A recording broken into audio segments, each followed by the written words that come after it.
bom dia a todos aí, sejam todos muito bem-vindos. E como sempre, nunca iniciamos o nosso trabalho sem nos conectarmos com o nosso Pai Criador. Então, nesse momento, a gente pede a Deus, nosso Pai, Jesus, nosso irmão, nosso amigo e nosso mestre, que através dos seus anjos de luz possam estar conosco durante todo o tempo da nossa reunião. Que possamos aproveitar ao máximo os momentos que aqui vamos passar, que isso possa fazer diferença no nosso intelecto, no nosso entendimento, para que possamos fazer diferença não só nas nossas vidas, mas na vida de todos aqueles que caminham ao nosso lado. Que Jesus esteja presente no coração de todos nós, para que o entendimento se faça. Que assim seja. Obrigado, Paulo. Bom, amigos, bom dia para todos. Então, nós vamos agora passar a palavra para a nossa amiga Nádia, da União Fraternal, que vai fazer a exposição do dia. E aí, Nádia, estamos por aqui, qualquer coisa, você pede ajuda, eu estou aqui. Estou a Cris, que você já fez amizade também, pede ajuda da Cris, que é da área da educação também, adora esse trabalho. Vamos lá. Bem-vinda, amiga. Muito obrigada, uma gratidão imensa estar com vocês aqui, muita alegria, muito bom falar sobre educação, que é realmente aquilo que me envolve muito na doutrina espírita. É um momento de trocarmos experiências, trocarmos algumas informações, e quem sabe, né, podemos ajudar essa nossa companheira que colocou a dificuldade que está uma sala de aula hoje, né, principalmente nas escolas convencionais. Talvez até nas escolas espíritas precisamos desse cuidado, né, com a nossa disciplina, com a nossa participação. Sempre é muito bom falarmos sobre educação e o processo de aprendizagem. Então, nosso tema de hoje, né, são os 4 pilares da educação, desenvolvendo competências e habilidades. É importante a gente conhecer o processo para poder desenvolver isso no nosso trabalho. Vamos começar com esta reflexão.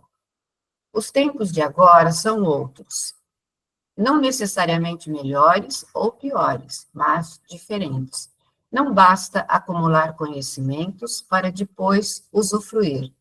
É antes essencial estar à altura de aproveitar e explorar pela vida inteira todas as possibilidades de aprendizado, de atualização, do enriquecimento para as mudanças que a todo momento acontecem.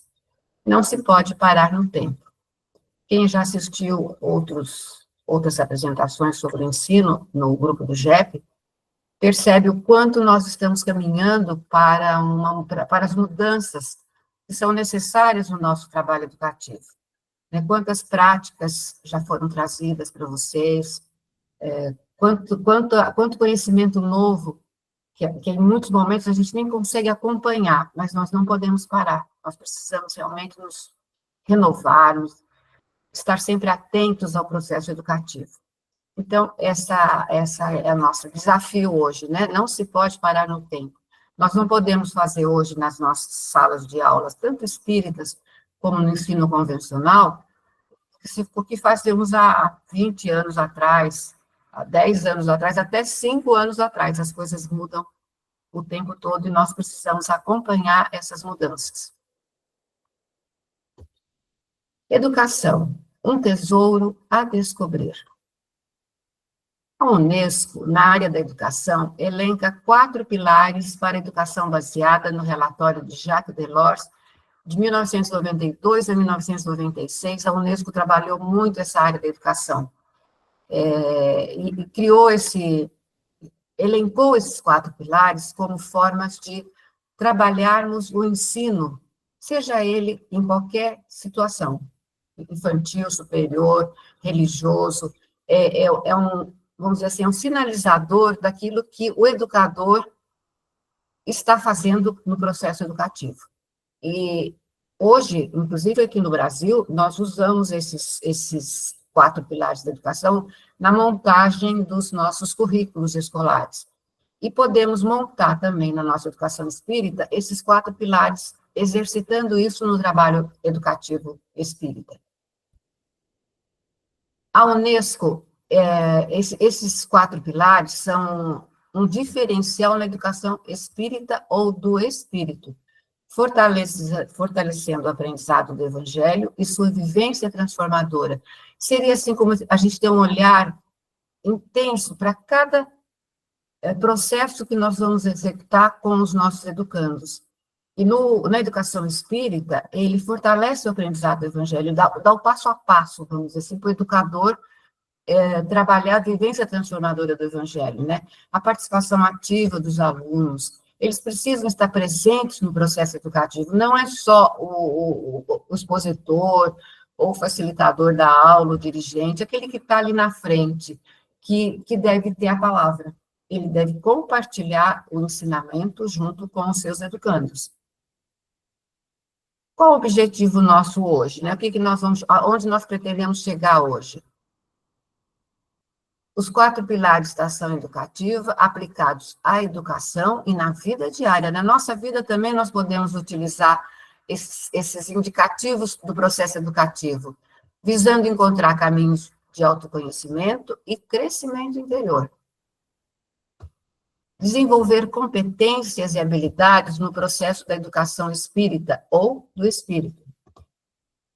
E relacionar as competências socioemocionais, que seria viver o aprendizado.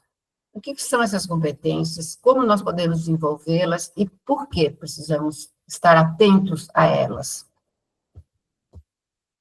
Então, vamos começar a definir alguns conceitos, né? Conversar um pouquinho sobre alguns conceitos. Competência. O que seria competência? A capacidade de aprender.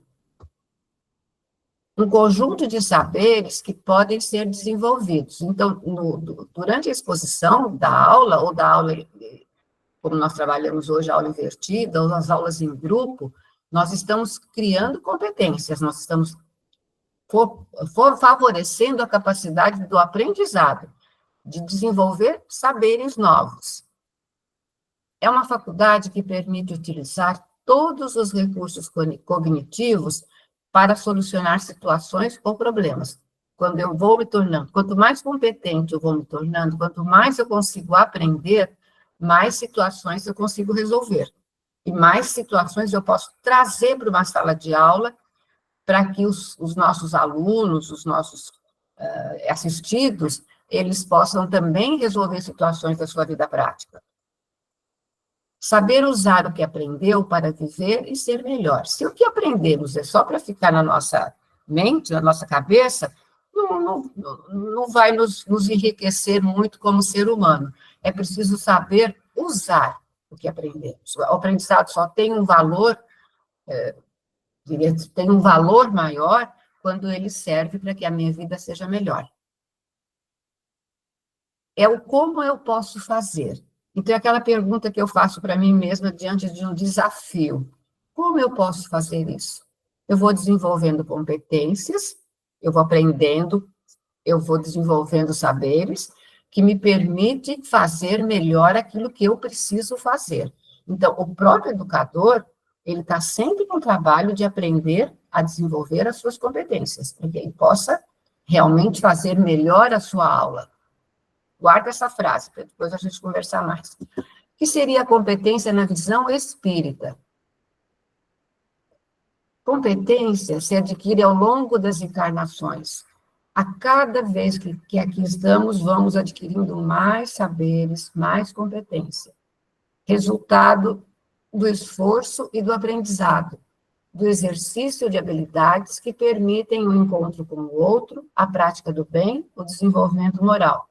Veja bem, todos nós já trazemos uma bagagem muito grande nessa nossa encarnação, de outros aprendizados que vamos enriquecendo e que vamos desenvolvendo.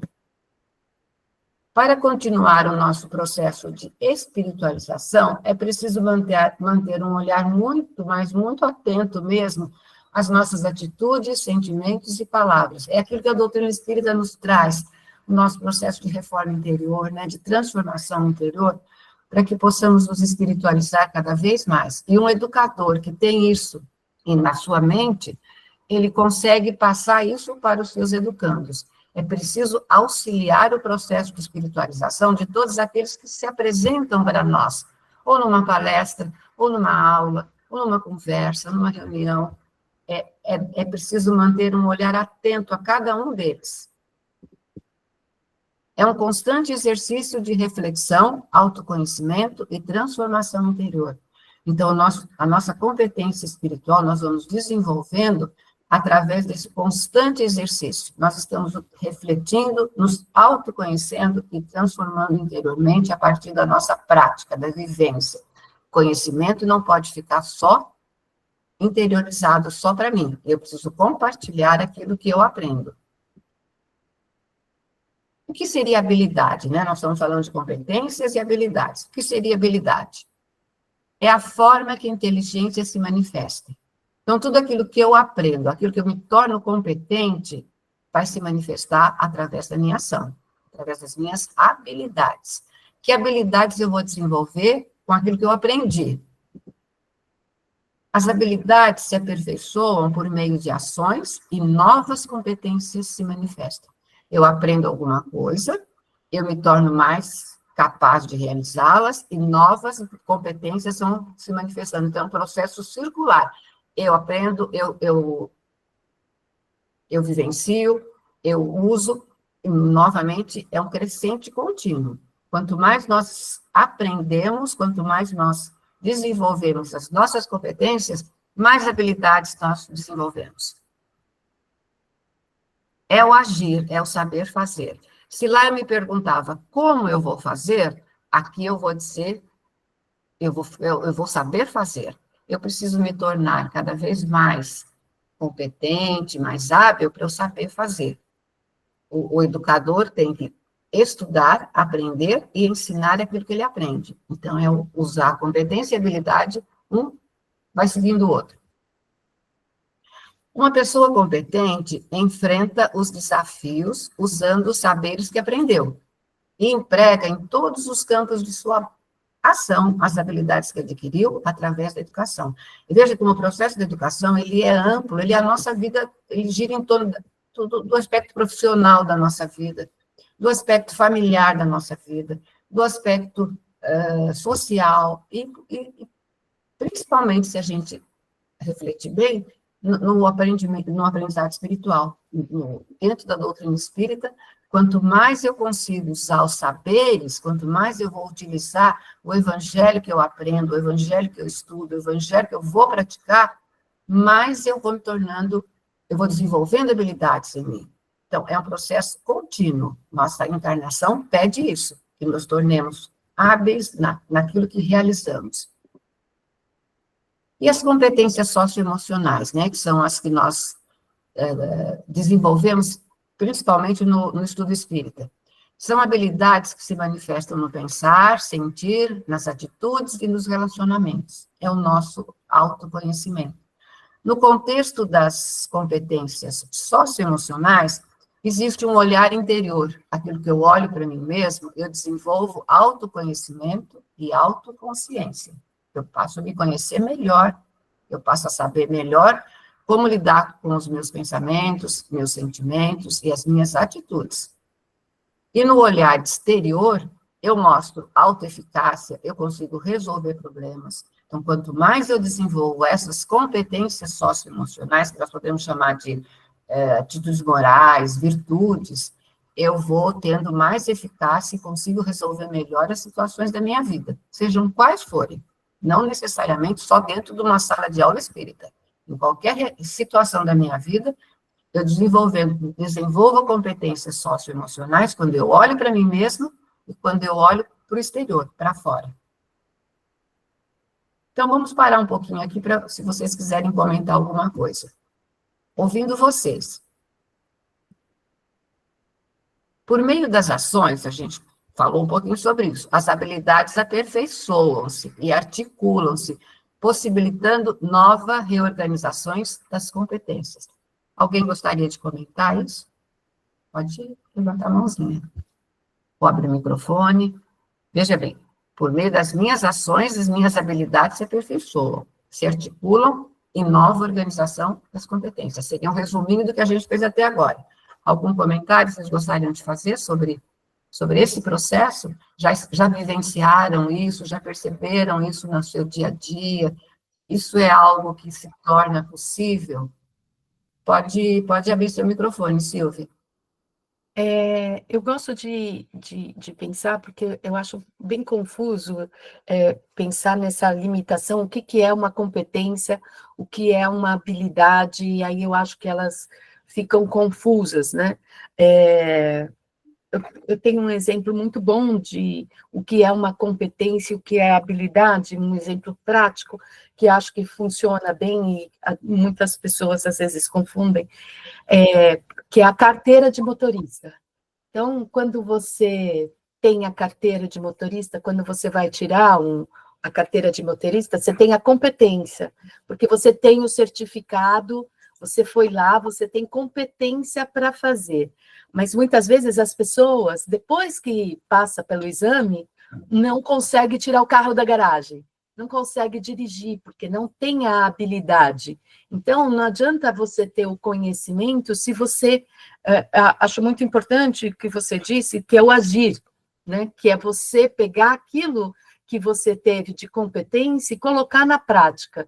Então, acho que a carteira de motorista, fica um exemplo bem prático, que você tem a competência, você está apto para fazer, só que você não tem a coragem, você não pratica, e aí fica a sua habilidade, ela vai deteriorando, assim como, por exemplo, o idioma, né? Quando a gente fala em idioma, em línguas, é a mesma coisa. Eu estudo, mas se eu não pratico, não tenho aquela habilidade de estar ali fazendo isso diariamente ou esporadicamente, eu vou perdendo aquela habilidade. E aí eu preciso praticar para que a minha competência seja colocada para fora. Acho que é a mesma coisa na espiritualidade, né? Na visão espírita. Você tem a competência, você estuda o livro, mas se você não for ali repassar, praticar, ter aquilo no dia a dia, a sua habilidade ela vai ficando precária, né? Ela não vai aprimorando, né? Ela não vai se apurando. É a necessidade do agir. Então, nós vamos chegar nos 4 pilares. Primeiro eu aprendo, depois eu faço. E realmente esse seu exemplo foi muito bom, é bem prático para a gente entender como é preciso desenvolver as nossas competências a partir da ação, para que a habilidade se concretize. Muito bom, Cida. Vamos escutar a Leila. Pode abrir seu microfone, Leila. Muito bom dia, excelente, viu, Nádia? Muito bom. Nádia, eu queria, assim, entender, porque existe um grupo lá na federação que é 60 a mais. Então, são pessoas, assim, com a idade, não é, já um pouquinho mais, já com conceitos e preconceitos. E achei interessante pensar sobre isso, não é? E também no início da alfabetização, que eu também trabalho com crianças bem pequenininhas e tal, que ainda não foram alfabetizadas, não é? Então eu dou aulinha para elas, conto história, tal, no Hospital Sírio. Aí eu queria entender se esses públicos de ponta, tanto no início como na finitude lá da vida, esse formato, ele se adequa. Adorei sua aula, um grande beijo, viu, querida? Obrigada. Ainda temos muito a conversar aqui para frente, mas eu acredito que sim, que se funciona bem, principalmente com os pequenininhos. Quando você vai mostrando para eles o aprender, né? Quando você vai o aprender a aprender, que é um dos pilares da educação, ele vai criando competências, ele vai introjetando esse aprendizado. E a criança, ela age muito rápido com aquilo que ela aprende.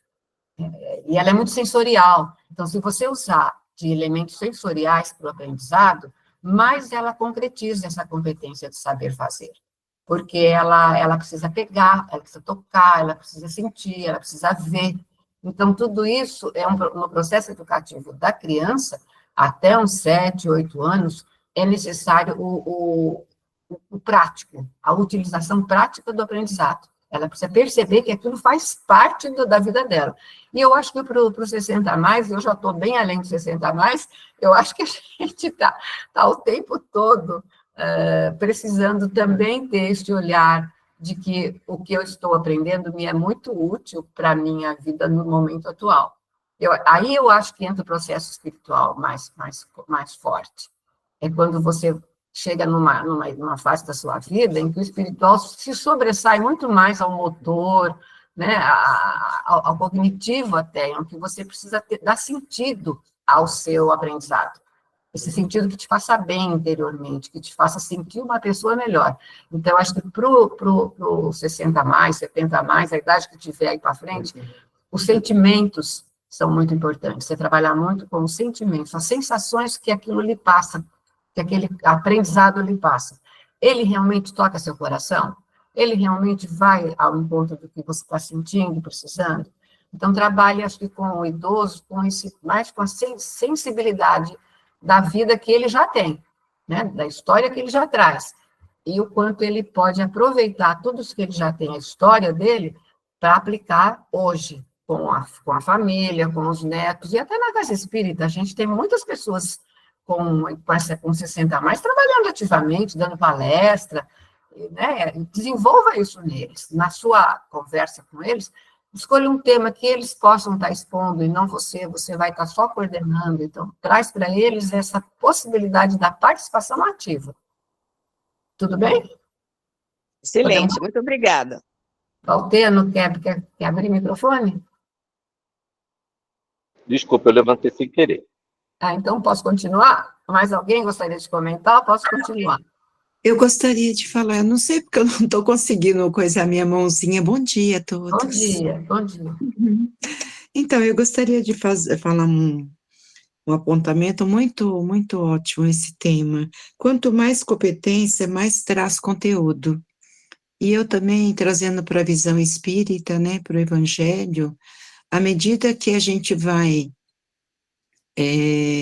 lendo o Evangelho, vai tendo esse trabalho dos Evangelhos, né, que quase todos os trabalhos a gente fala sobre o Evangelho, eu vejo também que cada vez mais, quanto mais competência, mais traz conteúdo, porque às vezes, né, a gente vê aquela passagem do Evangelho em determinado tempo de evolução, quando você mais para frente, você vai novamente ler aquele mesmo Evangelho, você já tem uma outra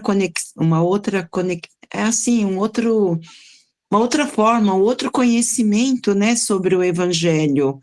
Então, eu acho também muito interessante isso, porque a gente, quanto mais habilidade, competência, vai as coisas também de forma tão natural, auxiliando mais para que essa competência seja alavancada, né, de uma forma assim mais consciente. Então, eu acho também que me trouxe isso, né, e está sendo muito bom esse conteúdo, tá? Estou gatilhando, estou aprendendo, sou aprendiz. E a cada leitura que nós fazemos, né, e não precisa ser de muito tempo, de tempos em tempos, até de um dia para o outro, cada leitura que você faz, uma visão nova lhe apresenta, e você desenvolve novos modos de agir em cima daquela visão nova. É por aí mesmo, isso é muito enriquecedor, muito bom. Obrigada. Então, vamos continuar. Aqui fazemos outra relação entre as competência e habilidade.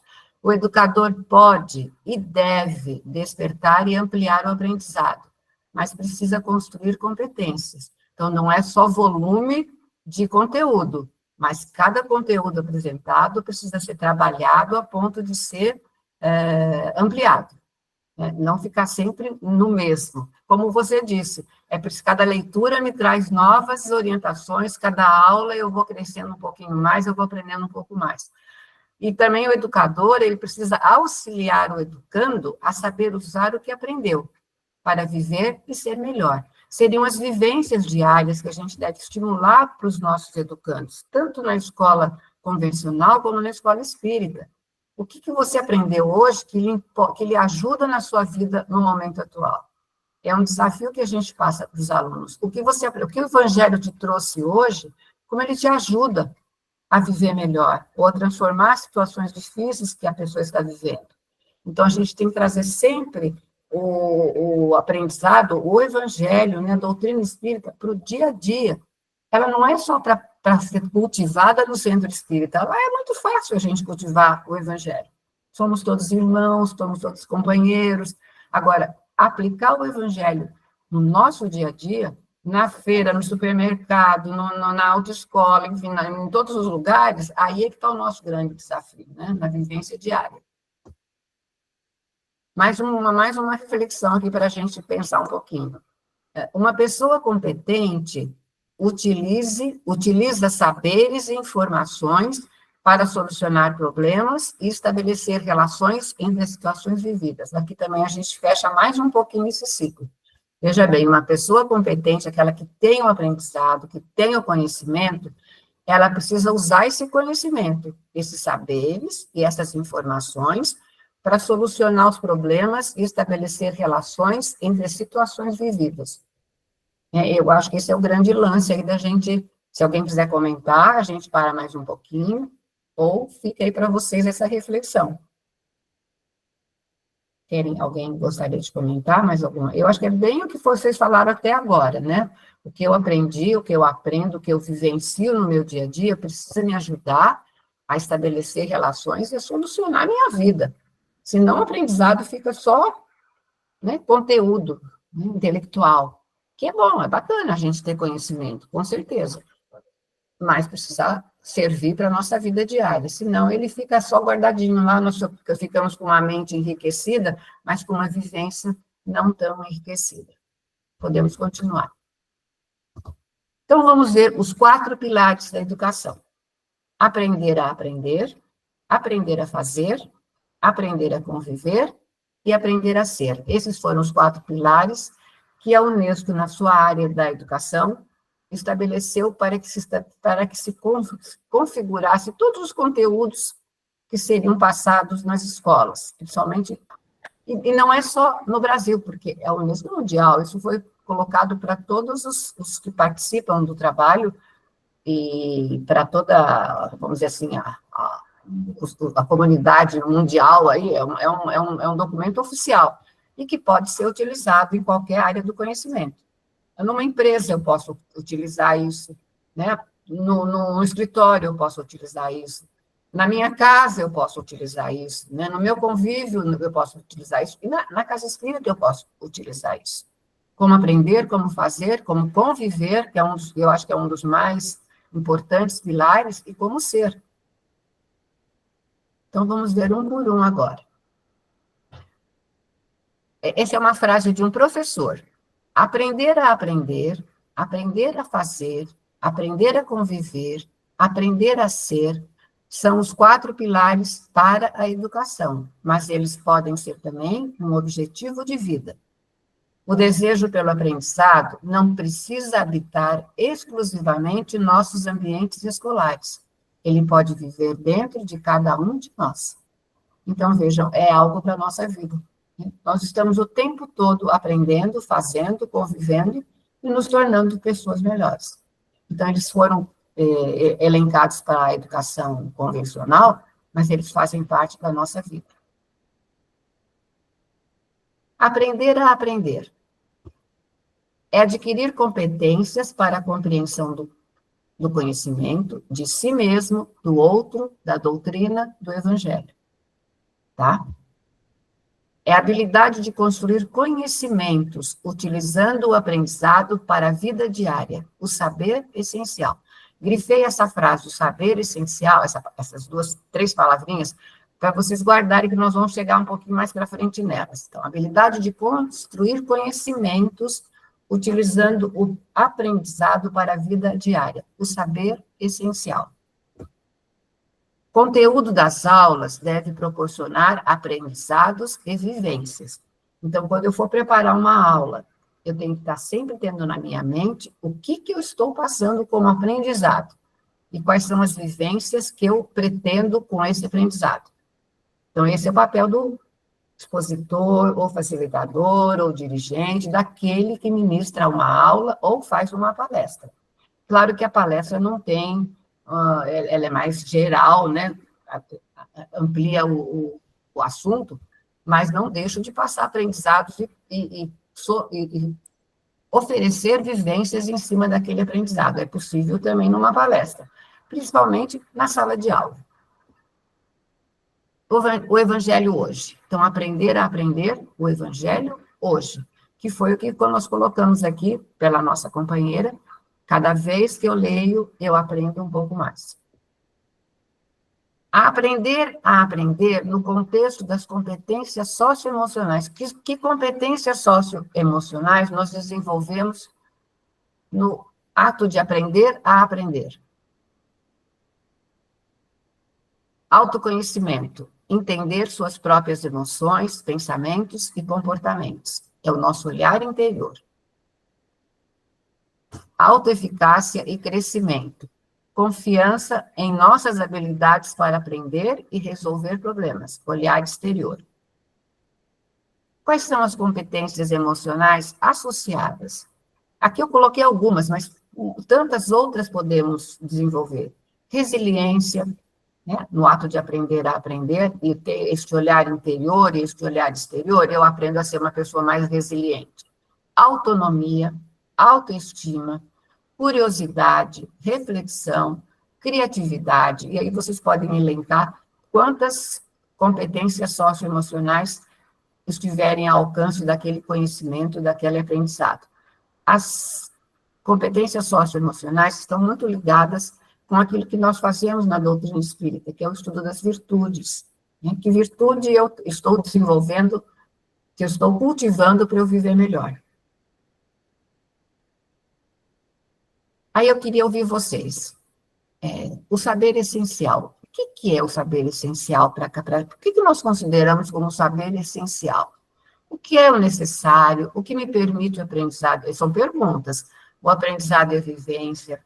O saber essencial é o autoconhecimento? É a transformação interior? É desenvolver habilidades? É desenvolver competências? O que é o saber essencial? Que nós devemos, é o nosso objetivo no aprendizado. Então, se vocês quiserem responder ou refletir sobre isso, a gente vai abrindo os microfones aí. Parece que é tudo isso aí. Um pouquinho de tudo, né? Como seria na prática esse saber essencial?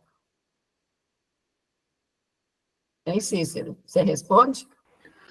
Olha, eu tenho a impressão que seja a gente estar atento a tudo aquilo que ocorre em torno de nós e buscar extrair daquilo que a gente vivencie aprendizado, para que a gente possa acumular conhecimento, acumular vivências, para que a gente possa depois, assim, extravasar esse conhecimento em benefício nosso e dos outros também. Sim, perfeito. Mais alguém gostaria de falar sobre essa sua experiência do saber essencial? Silvinha, vamos lá. Eu falo demais, Nádia, você corta, tá? Eu acho que uma questão de você aprender a aprender, eu sou professora, pessoal, então dou aula para adultos, né, jovens adultos. Eu acho que é muito importante quando a gente fala de aprender a aprender, e puxando um pouco aquilo que você falou sobre se conhecer, né, o autoconhecimento, a autonomia, e quando a gente, eu acho que é bom, de repente, a gente olhar com dois olhares, né? Um quando você está querendo aprender e um quando você está ensinando, porque cada um aprende de uma maneira, né? Então, a gente aprende ouvindo, aprende falando, aprende fazendo, e aprende vendo, e isso é muito particular de cada pessoa. Então, se você sabe como você assimila aquela informação, você pratica mais.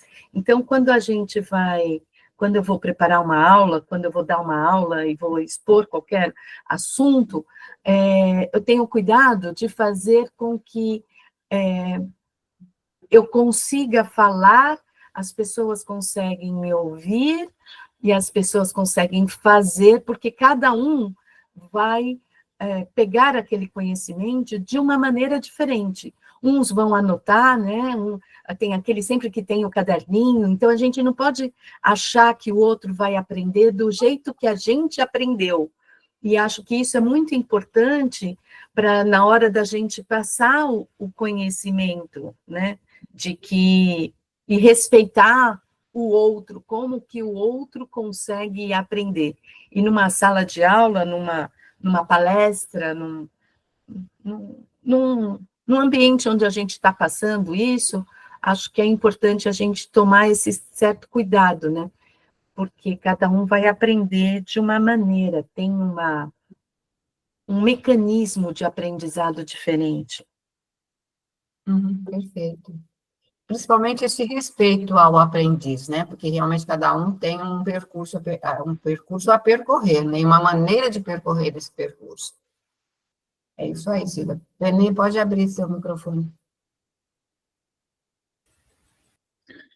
Eu entendo uma coisa também aí, que é você estar aberto mentalmente às coisas novas, porque você adquire competência, você começa a passar conhecimentos para outros, e um tempo vai trazendo novas necessidades, novas habilidades, novos conhecimentos, e muitas vezes aqueles aos quais a gente está passando trazem isso. Então é importante que a gente também estejamos abertos a receber esses novos conhecimentos, porque eles vêm, e a gente cresce com isso, a gente vai aumentando o nosso conhecimento, né, capacidade de conhecimento, e com isso a gente cresce, porque você dá e recebe, né, e estar aberto a isso também é fundamental para esse crescimento. Certamente, o conhecimento é mão dupla, né? Eu aprendo, eu ensino, eu torno a aprender, eu torno a ensinar, e isso vai crescendo e fortalecendo, inclusive, as relações entre o educando e o educador, né? O grupo dos educandos e o educador, né? O processo é contínuo e mão dupla, vai e vem. Muito bom. Cristina, pode abrir seu microfone. Só colocando, aproveitando, né, o comentário do Benedito, que é estar aberto ao conhecimento, e esse estar aberto é independente da idade. Você encontra muitos idosos extremamente interessados em aprender e dão um show no aprendizado, né? Enquanto que, às vezes, você encontra jovens resistentes a algumas coisas. Então, o aprendizado, ele não depende de idade, ele depende da vontade do ser, né? De querer aprender. Então, tem muitos idosos que aprendem as questões da tecnologia com muito esforço, porque não faz parte da realidade, né, da nossa infância. Mas o esforço é que faz a diferença, né? Essa vontade e estar aberto ao aprendizado. Isso eu acho que é uma parte onde o educador tem que tocar na pessoa, né? Fazer com que ela tenha essa vontade de aprender. Então, agradeço a ideia aí do Benedito, que eu achei bem interessante ele falar, né? Obrigada. Você falou uma palavrinha mágica, né? Vontade, né? Ela é fundamental também, né? Às vezes a gente desperta a vontade através da maneira como nós trazemos o conteúdo.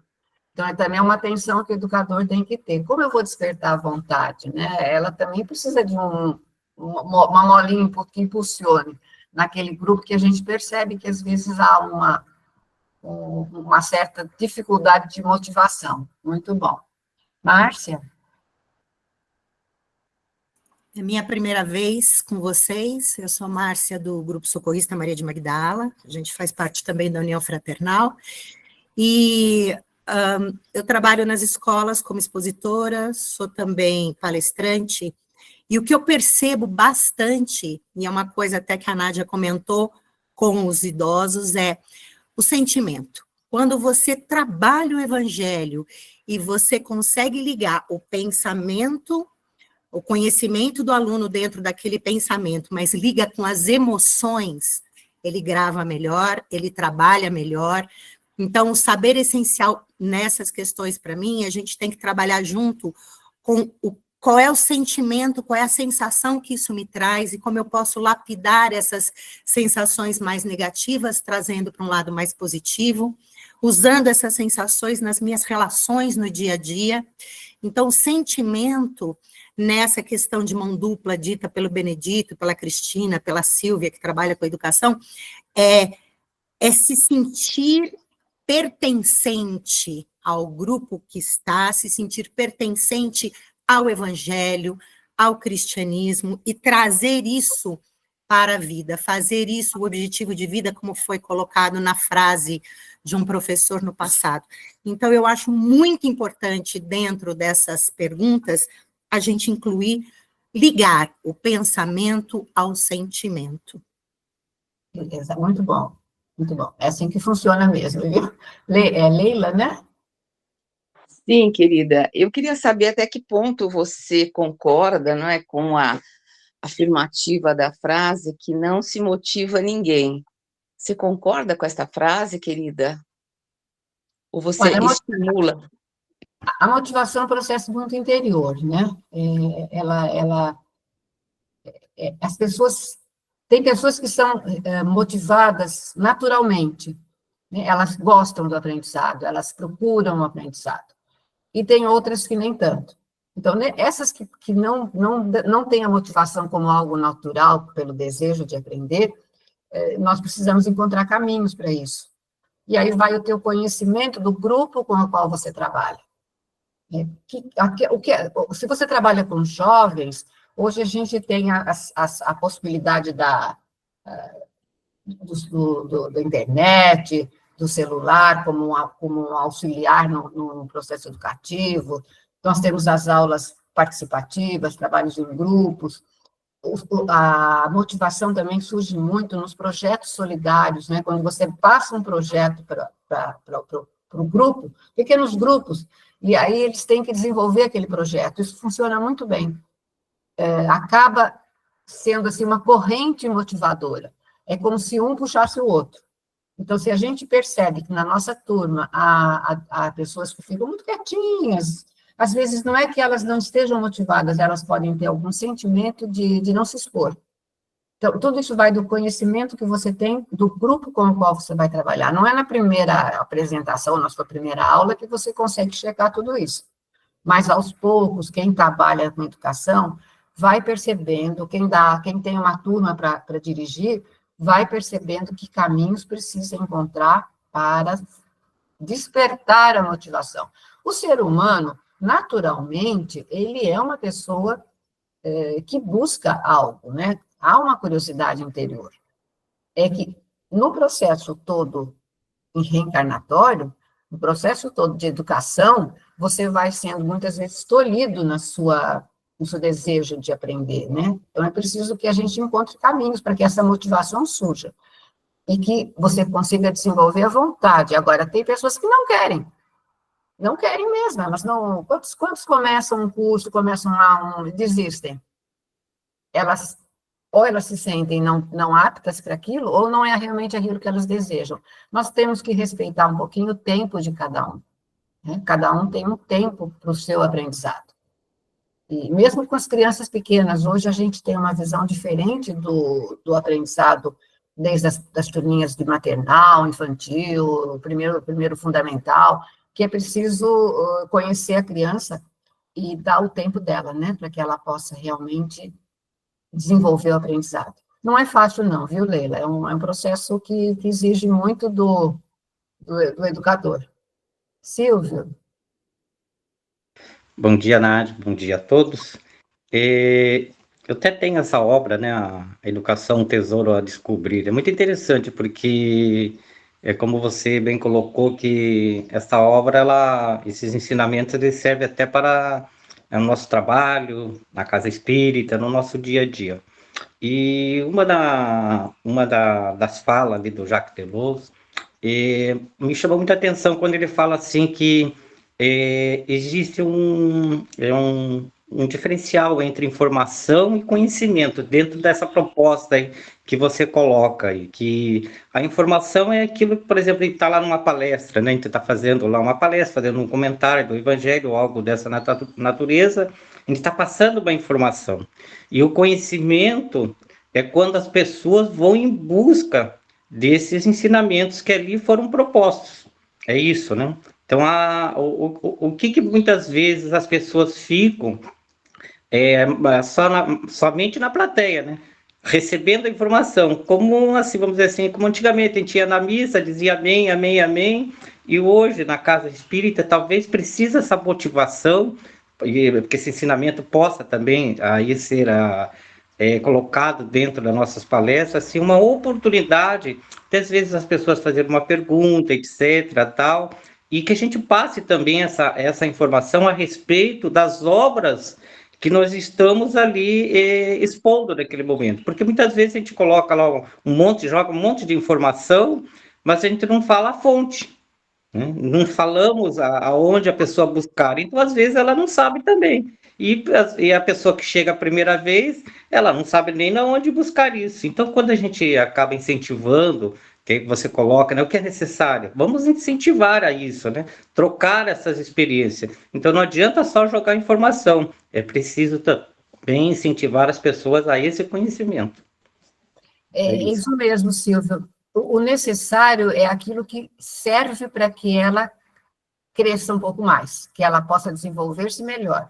Então, às vezes, não adianta você dar uma palestra ou uma aula excessivamente intelectualizada, com palavras muito difíceis para entendimento, enfim, uma coisa que você acha que tem que ser assim, meio pomposo, e aquilo não toca. Então, fica só informação. A palestra é algo que pode motivar essa pessoa a ir buscar o estudo, a buscar um aprendizado maior, a vivenciar mais o evangelho, porque se ela ficar só no conteúdo, pode ser brilhante o conteúdo, a pessoa se expressa maravilhosamente, tem um conteúdo riquíssimo. Se esse conteúdo não for essencial, não for necessário, não fizer levar alguma vivência, ele fica só conteúdo, né? Ele fica só informação, como você usou bem a diferenciação, né, entre informação e aprendizado. Ficou bem um conteúdo que permite que eu aprenda algo. Benê, deixa eu vou escutar você, depois preciso continuar, porque eu estou com o relógio aqui. Pode falar, Benê. Obrigado, Nath. Oi. Tá, eu vou tentar só colocar alguma coisa. Isso que foi falado, né? O verbo convida e o exemplo arrasta. A gente já ouviu falar isso. E dentro dessa questão de motivação e de conhecimento, a gente precisa identificar o que motiva cada um a estar ali. Como aqui hoje, o que motiva cada um de nós estarmos aqui? Você ofereceu alguma coisa para nós e nós temos o nosso interesse, então a motivação está comigo, mas você desperta esse interesse. Eu tenho um exemplo, uma historinha, eu gosto muito de historinhas que são lúdicas, mas que ajudam muito a despertar isso. Se me permite, Nádia, é bem rápido. Uhum. Existiam 3 pessoas, 2 homens, uma moça e uma criança, presos num campo de concentração, e estavam ali, a coisa estava bem feia, mas um soldado se sensibilizou pela criança, falou, eu vou fazer o seguinte, eu vou abrir e vocês corram, todos vocês corram, e que aí vocês vão conseguir viver. Então, saíram correndo, né, foram revezando, aí o mais jovem carregando a criança, correndo, aí chegou num ponto, a moça falou, eu não consigo mais. Ela deitou-se no chão, e os 2 rapazes, não, vamos, que a gente vai viver. Não, mas eu não consigo. Vão e salvem a criança. Aí o rapaz pegou, deixou a criança com ela, falou, agora é sua vez de carregar a criança. E saíram correndo. Ela, nesse momento, encontrou forças necessárias, pegou a criança e começou a correr também. Então, o que te motiva? Descobrir, né, o que cada um tem de motivação para estar ali, o que ele busca, ajuda a quem está passando também conhecimento e tudo, a identificar os caminhos para fazê-lo, manter o seu interesse e a participar. Perfeito, é isso mesmo. É por aí o caminho. Muito bom, Benê. Vamos continuar, Soninha? Fechando o aprender a aprender, né? Então, desenvolver habilidades cognitivas, sociais e emocionais nos alunos. Encorajar a criatividade, a crítica e a resolução de problemas. criatividade, crítica e resolução. Muito importante. É o passo inicial para o aprender a fazer. Então, eu começo aprendendo para eu poder fazer. Então, vamos para o segundo pilar. Aprender a fazer. A descoberta do valor construtivo do trabalho para si mesmo e para o próximo. O conhecimento como forma de ação positiva. A satisfação do servir ao próximo. A escolha da tarefa. O que eu quero para mim? Qual é a tarefa que eu desejo? Profissional, espiritual, familiar, né? Eu escolhi a minha tarefa, o meu aprendizado deve me ajudar a realizar a tarefa que eu escolhi para a minha vida. Utilizar as minhas habilidades para realizar o meu propósito, as minhas metas, desenvolvendo competências. Então, veja bem, aprender a fazer é... Pode ir. É a aplicação... Pode passar, Soninha, por favor. É a aplicação prática do conhecimento, desenvolvendo habilidades para atuar positivamente. O que eu sei fazer? O que eu posso fazer são as minhas habilidades. Como eu posso fazer? São as competências que eu vou desenvolvendo através do aprendizado. Então, veja bem, competências socioemocionais vivenciadas no fazer, discernimento, resolução de conflitos, paciência, responsabilidade, organização, disciplina, curiosidade e tantas outras que eu posso desenvolver dentro do meu processo do saber fazer. Então, está muito ligado com o que eu sei, o que eu posso e como eu posso fazer. É a minha ação. Todo aquele aprendizado, tudo aquilo que eu conquistei como conhecimento, precisa se concretizar no fazer. Me ajudar a fazer melhor. Vamos aprender a conviver. A viver junto. E o respeito pelas diferenças. Parece simples, né? Não é muito simples, não. Exige da gente bastante atenção, respeito, né? A viver junto. Seja na casa espírita, seja no lar, seja no trabalho, seja na fila do supermercado, em qualquer lugar, a gente precisa aprender a viver junto e respeitar as diferenças. O caminho do autoconhecimento e da autoestima é também o da solidariedade e da compreensão. Tá? Quando eu me conheço melhor, quando eu tenho por mim mesma uma estima dentro dos padrões normais, que eu me sinto bem, eu também me torno uma pessoa mais solidária e mais compreensiva. Estou desenvolvendo habilidades, né, de solidariedade e compreensão. Projetos solidários e cooperativos. É muito importante a gente estimular nas nossas escolas, nos nossos educandos, os projetos solidários e cooperativos, o trabalho em grupo, né, o projeto social que as casas espíritas podem oferecer, até os acontecimentos sociais que a casa espírita pode promover, ela está trazendo projetos solidários e cooperativos. Projetos solidários pode ser um tema para o ano, eu posso elencar para a minha turma nesse ano, esse projeto, e eles vão desenvolver todo o fazer esse projeto, como eles vão aprender qual é o tema do projeto, como eles vão executar esse projeto. Nisso, eles vão aprender a conviver entre eles, a respeitar o que cada um fala, e vão se tornar pessoas melhores, que seria o aprender a ser. Então, veja bem como é importante um educador, principalmente de sala de aula, né, educador de turmas, a proporcionar a oportunidade de projetos solidários e cooperativos. Trabalhos em grupo, aí vai a criatividade do educador, ele tem que estar atento a isso. O que a minha turma gosta? Eu tenho pessoas de que profissão na minha turma? Como é que nós podemos trazer projetos solidários com essas pessoas que têm essas tarefas na sua vida profissional, na sua vida familiar? Cria no grupo um sentimento de união e de participação. Aí entra também o processo motivacional, porque se eu estou motivado para trabalhar num grupo em que eu posso apresentar, mesmo na minha timidez, muitos são tímidos, são quietinhos, mesmo no pequeno grupo, ele consegue se expor, ele traz ali a sua participação, tá?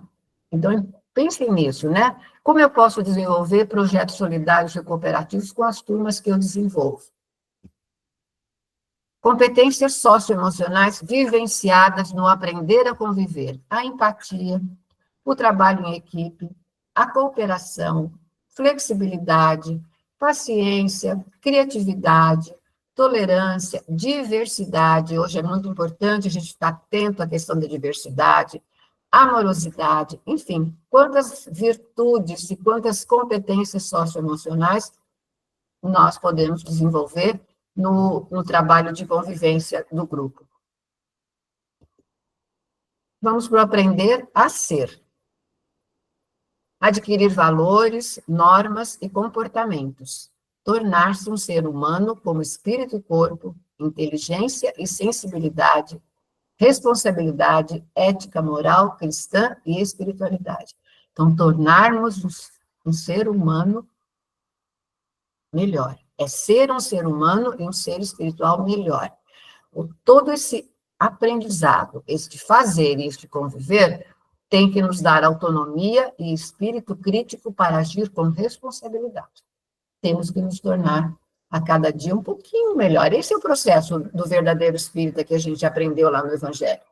Né? O esforço que fazemos para nos tornarmos melhor a cada novo aprendizado.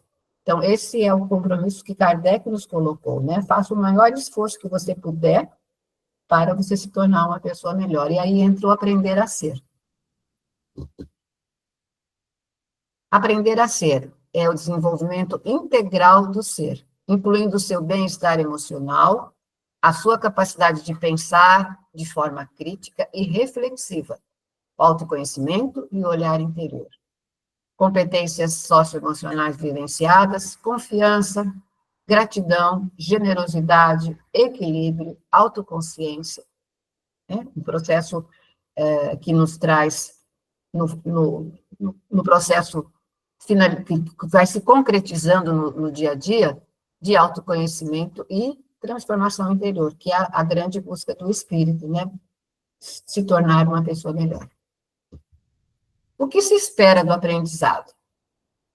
Competências conceituais, vamos pegar bem na doutrina espírita, o conhecimento da doutrina e do Evangelho do Cristo. Competências conceituais de cada departamento, aí, digamos, da sociedade, do trabalho profissional, das escolas convencionais, é o conhecimento. Tá?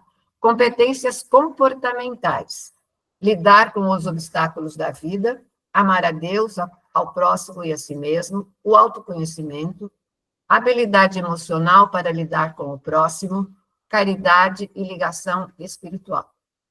Habilidades, cultivar virtudes, transformação interior e vivência. Então, isso é o que se espera do aprendizado. Conceito, comportamentos e habilidades. Tá? Competências conceituais, competências comportamentais e habilidades. Onde encontramos mais dificuldades? Aí eu deixo para vocês responder um bocadinho aí, onde encontramos mais dificuldades.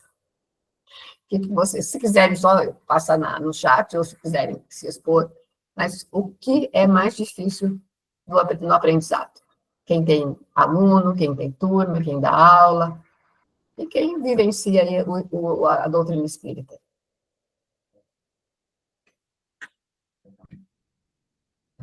O que vocês imaginam é que é mais difícil no sentido do aprendizado mesmo?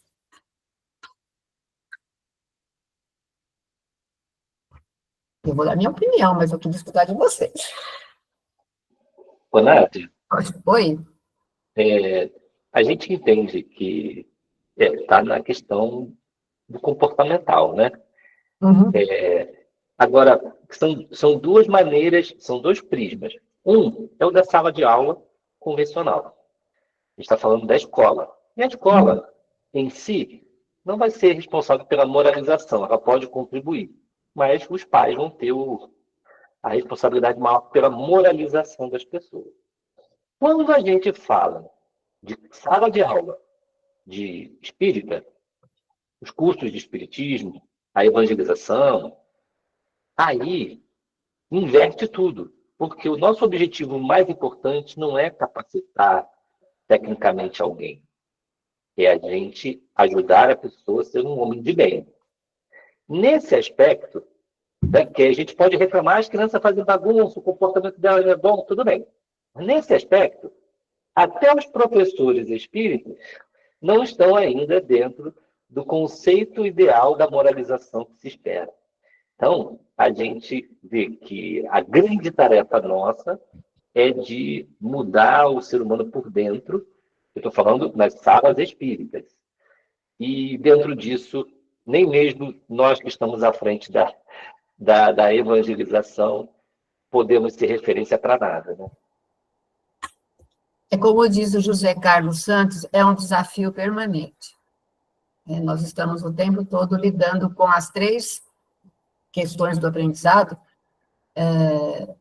mas como doutrina espírita, né, como assim, como objetivo, um dos objetivos que a doutrina espírita nos traz é lidar muito com as competências comportamentais, mas tudo ajuda.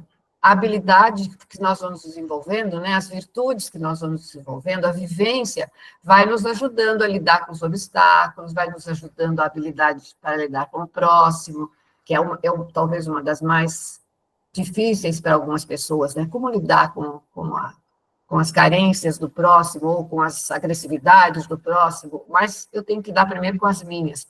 Então, todo o processo educativo começa primeiro em nós mesmos. Todas esse aprendizado de conceitos, comportamentos e habilidades começa conosco mesmo, para que a gente possa entender um pouquinho mais sobre o outro. A Neuza coloca aqui que ela queria saber mais sobre as críticas. Cadê Neuza? Silvia, cultivar virtudes é um grande desafio, com certeza. É a vivência diária, né? Porque na vivência diária, muitas vezes eu estou lá me propondo a ser mais organizada, mais paciente. E há momentos em que a gente perde um pouquinho essa paciência, mas qual é o interessante no processo? É você já ter consciência que você ainda não está pronto. Então, eu quero ser paciente, mas eu não estou pronto ainda, e cada vez que eu deixar de ser paciente, eu acordo para a questão e retomo o meu caminho. Então, eu acho que o que se espera do aprendizado é realmente que eu consiga perceber por onde eu estou caminhando. É a consciência, a autoconscientização, de que eu já consigo muitas coisas, mas ainda há outras que eu preciso conseguir.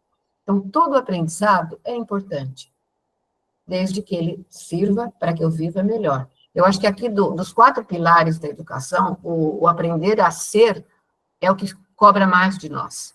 E o que cobra mais para que a gente faça dos nossos educandos um processo realmente de crescimento. É este olhar interior, né? Despertar neles o desejo do olhar interior. Pode falar, Valteno. Esse pilar ele realmente ele é forte, né? Quando se fala de educação convencional, os teóricos da educação eles têm uma visão da vida, né? Não a mesma que a gente. Quando a gente fala na visão espiritual, né, o aprender a ser é tudo. Ele é o nosso grande objetivo, né? E eu estou tentando, assim, ouvindo você trazer essas questões do desafio, do comportamento, etc., eu me lembrei muito do Pestalozzi.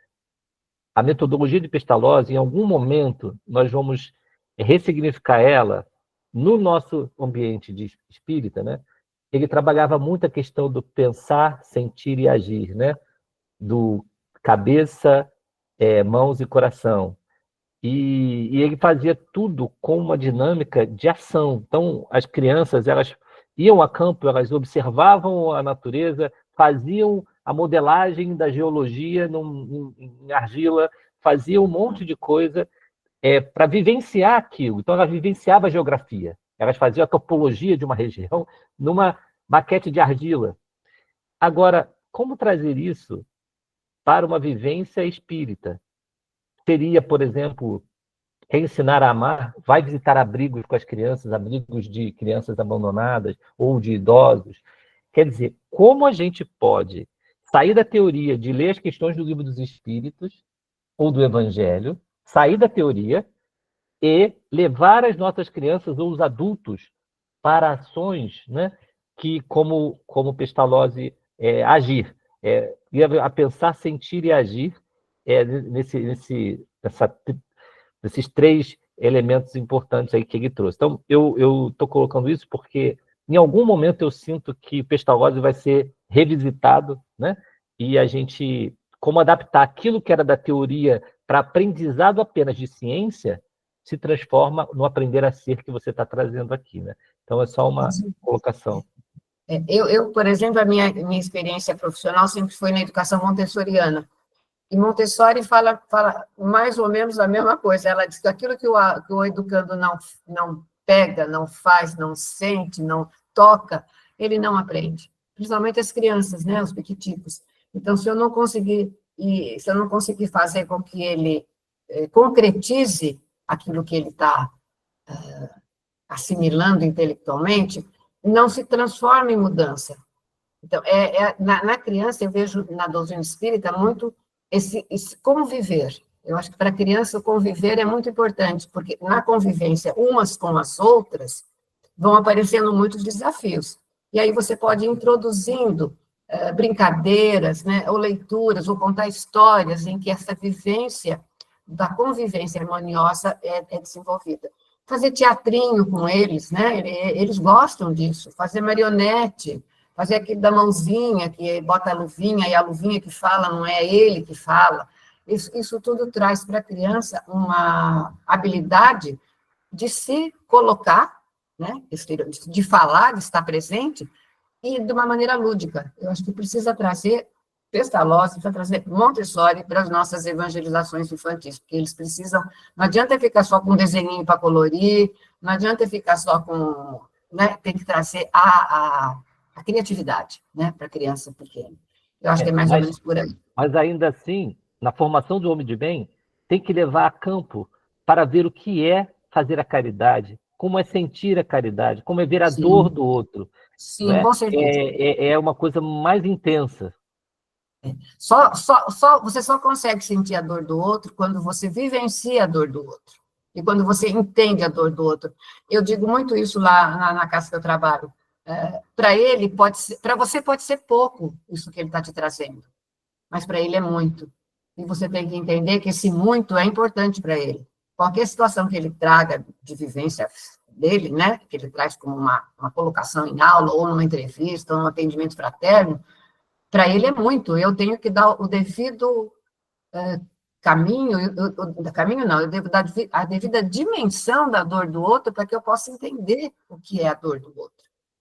E aí a gente tem que estar proporcionando atividades de convivência com outras situações. Sei lá, visitar, fazer visitas. Né? Quando eu fui aluna na Escola de Aprendizes do Evangelho, a gente visitava creches, ia fazer trabalho solidário, contar história para adulto, contar história para idoso, em casa de idoso. Eu acho que é essa convivência, é o saber conviver, que faz com que a gente veja e sinta o que é o outro, né? O aprender a ser melhor. Vamos lá, que nós temos 15 minutos, só estou terminando. Tudo bem, gente? Posso continuar? Vai lá, Soninha, passa essa. Vamos falar um pouquinho da sala de aula. A sala de aula é o espaço de convivência, aprendizado, de trocas, do crescimento e o despertar para a vivência prática. Então, é lá que nós temos que ter essa criatividade toda, essa vontade, né? A nossa vontade, a nossa motivação para despertar isso no outro. Né? Ali vai ter a convivência, ali vai ter o aprendizado, vai ter trocas e vai ter vivência. Por isso que atividades também lúdicas na escola, dinâmicas de grupo, a aula invertida, que agora a gente está passando isso muito para vocês, o uso do Mentimeter, tudo isso coloca uma ação dentro da sala de aula. A sala de aula não é cadeira para o povo sentado e uma pessoa na frente, ela deve ser dinâmica. Claro que existe, eu imagino que em algumas casas muito grandes, você tenha muitas pessoas, aí tem que ajeitar e adequar o espaço.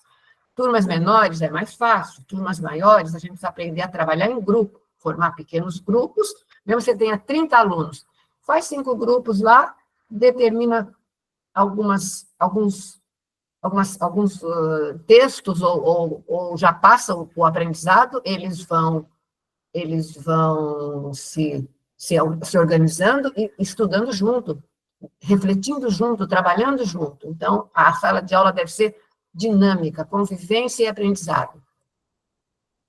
A sala de aula estimula o autoconhecimento, a transformação interior e a conscientização das possibilidades de cada ser. Eu vou vendo o que eu posso, vou vendo o que o outro pode, cada um vai crescendo junto. Traz os ensinamentos do Evangelho e da doutrina espírita. E deve proporcionar a integração. Tá aí, estudo em grupo, aula invertida, aprendizado contínuo, projetos solitários e cooperativos.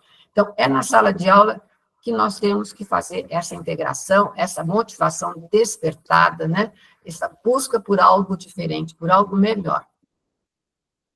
Na sala de aula, o educador, aquele que ensina o que aprende, ele traz o conhecimento, o aprendizado, a atualização. Veja bem, a gente não pode ficar só no passado. Hoje, há muita coisa nova e atualizada em matéria de conteúdo e de contexto escolar.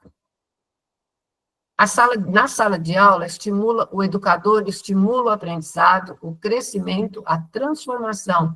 Na sala de aula, o educador constrói competências. E na sala de aula, ele estimula a ser uma grande pessoa, cultivar e ampliar habilidades. Vejam como é importante a nossa sala de aula. Eu vou deixar algumas perguntas para vocês, a gente tem um pouquinho de tempo. Aprender a aprender, construir conhecimento, aprender a fazer, realizações e ações, aprender a conviver, estabelecer vínculos, aprender a ser, valores, princípios, atitudes. Como podemos promover estes paradigmas em nosso trabalho como educadores? Deixo aí para vocês essa reflexão, né? O que a gente pode fazer para realmente usar os 4 pilares de uma forma natural. Eles são dinâmicos, eles atuam, uma hora eu estou aprendendo, outra hora eu estou fazendo, eu estou convivendo e estou me tornando melhor. Então, isso tudo gira dentro de um assunto só, de uma aula só, eu posso estar trabalhando tudo isso. Como podemos promover isso, tá? Já voltamos um pouquinho aqui. Queria deixar para vocês a tarefa do educador espírita. Jesus foi e sempre será um educador, um semeador. Um educador semeador opera mudanças profundas. O educador semeia a palavra, ele traz o conhecimento e transforma o solo árido em solo fértil. Pegamos essas alminhas que se apresentam para nós e fazemos com que eles se enriqueçam. E como ser um semeador? Então, lembrem sempre disso, né? Nós somos semeadores de Jesus e estamos aí para lançar palavrinhas e sementes para que eles possam crescer e se tornar pessoas melhores. Perguntas para vocês também, nós não temos muito tempo. Se entendermos competência, como capacidade de construir conhecimento, aprender a conviver, como aprendizado e a vivência pode auxiliar a viver e ser melhor. Pensem nisso, né? Como esse aprendizado e essa vivência me ajuda a viver melhor e vou ajudar os outros a viver melhor.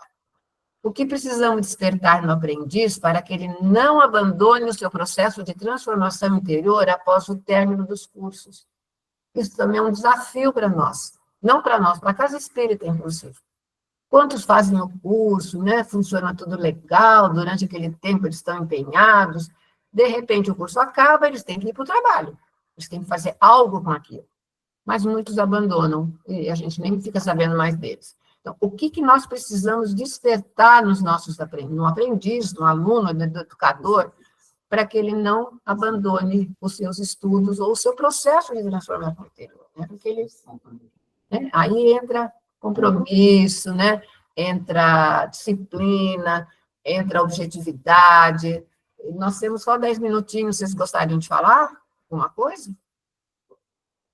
Alguém gostaria de colocar se isso é difícil, se isso é um desafio, se isso é uma motivação para nós? Pode falar, Silvia. Eu gostaria de falar que eu acho que a gente deveria propor que deveria ter uma continuidade nos cursos, não como curso, né? Mas como um grupo de discussão posterior, né? Porque eu acho que é uma proposta, talvez, que a gente consiga manter esta pessoa também estudando, né? O estudo, eu acho que é o aprendizado, tanto para todos nós, né? É uma forma da gente reciclar as coisas, e a gente aprende todo dia, né? Eu não lembro quem falou, né? Que é assim, a convivência, né? A convivência nossa faz com que a gente, no dia a dia, faz com que a gente aprenda e reflita sobre alguma coisa que a gente precisa mudar o caminho, precisa mudar o ponto de vista, precisa aprimorar mais. E eu acho que os cursos são muito bem estruturados, de uma maneira que você tem um prosseguimento, né, que você tem uma sequência, mas depois que acaba essa sequência, a vida continua e você continua com desafios e tem mais coisas para serem estudadas. Então, eu acho que deveríamos pensar em cursos, em grupos de estudo, não cursos, em como manter este aprendiz como um estudo posterior, né? Não como uma formação, mas como um grupo de convivência posteriormente. Com certeza, é importante a gente manter a união, né? Às vezes até um grupinho de Zap funciona, né? A gente se fala, se conversa e troca. Exatamente, às vezes só para, igual você colocou aqui, né? Que eu acho bem interessante isso, que assim, um grupo de reflexão. Gente, vamos debater esse tema agora? O que está acontecendo no mundo? O mundo vai mudando e a gente tem que se adequar a ele, e talvez não com aquela obrigatoriedade de ter horário, de ter lição, de ter tudo, mas assim, que as pessoas consigam ter um ambiente para se expressar, para pegar um conhecimento maior, para dividir, né, o que você falou, né, da divisão, que quando não lembro quem falou, né, a gente aprende muito mais quando a gente ensina. Então, quando a gente está discutindo aquele assunto, eu acho que fica melhor. Eu acho que a gente precisava ter um ambiente, alguma coisa assim, acho que seria talvez um pontapé inicial para isso, né? Essa reunião, por exemplo, né?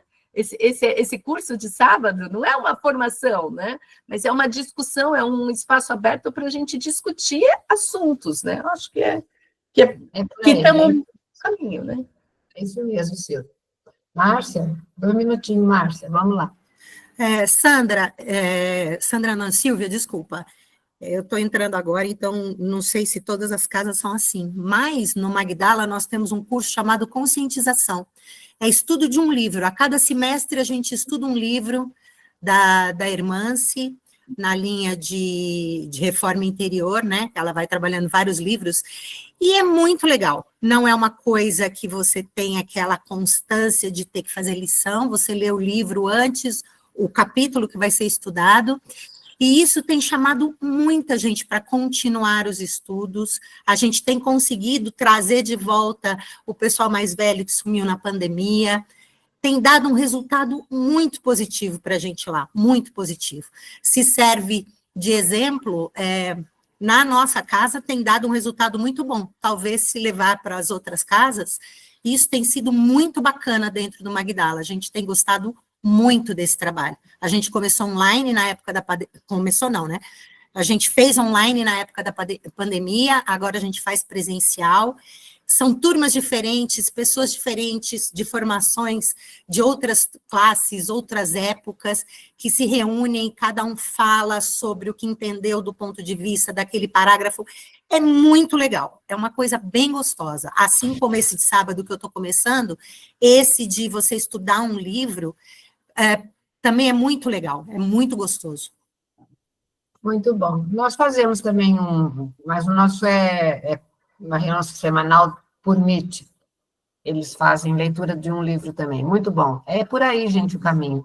Eu vou só colocar o último slide para a gente já ir Isso aqui é uma frase que me agrada muito, eu queria compartilhar com vocês, porque eu acho que é isso aí que a gente tem que revelar, né? Há um céu interno feito de valores divinos que devemos revelar. A frase é de Armand, no Guia do Aprendiz, e é preciso que a gente saiba, aceite e dê toda a valorização, digamos assim, correta para esses valores divinos que temos internamente e que nossos alunos têm, que os nossos assistidos têm, que as pessoas, de modo geral, têm, e muitas vezes não se dão conta.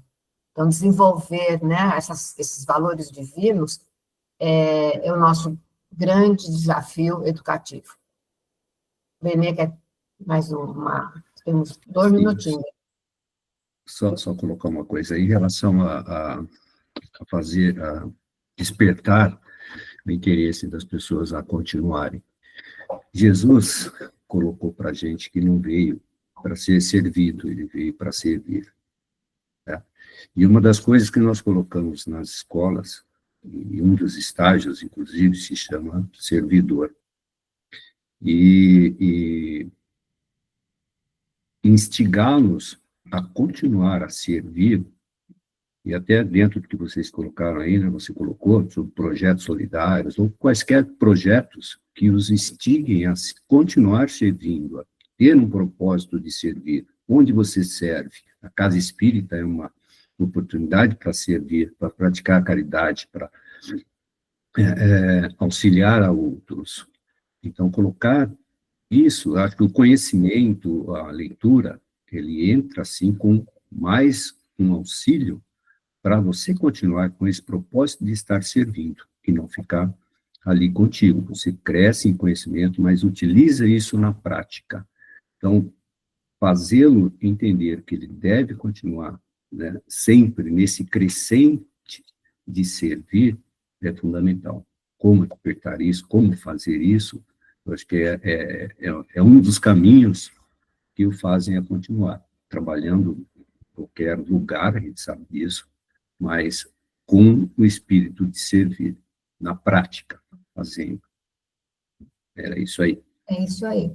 Gente, foi um prazer, né, conversar com vocês. Educação é algo que nos enriquece, né? Se a gente ficar aqui, fica o tempo todo e vai longe o assunto. Para quem gosta, quem é da área, eu agradeço muito a oportunidade de estar com vocês, né? Foi muito bom. A Escola da Ponte é maravilhosa. Eu tenho um livro sobre a Escola da Ponte, se alguém quiser conhecer. É uma escola em Portugal. Foi uma pessoa que pôs no chat aqui. É muito, muito legal o processo educativo deles. É algo completamente revolucionário em matéria de educação. Então, cadê Valteno? Para o encerramento. Opa, tô por aqui, Nádia, olha, que barato. Eu agradeço muito, né, por todos vocês, pela paciência e compreensão de estarem aqui, pela motivação que demonstraram. E vamos que vamos, né? A escola é sempre algo maravilhoso, enriquecedor.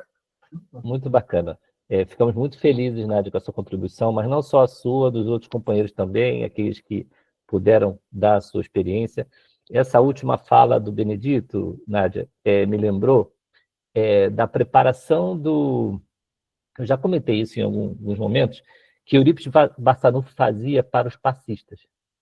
Né? Ele não ficava lá ensinando quais são os centros de força, ou se o passe é assim, se o passe é assado.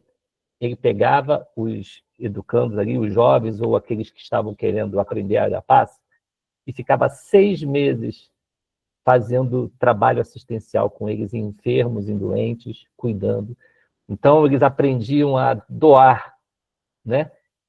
Do campo íntimo, do campo do sentimento, porque essa é a verdadeira transfusão de energia, ela vai estar muito do que o espírito como ser, como quem ama consegue fazer, né?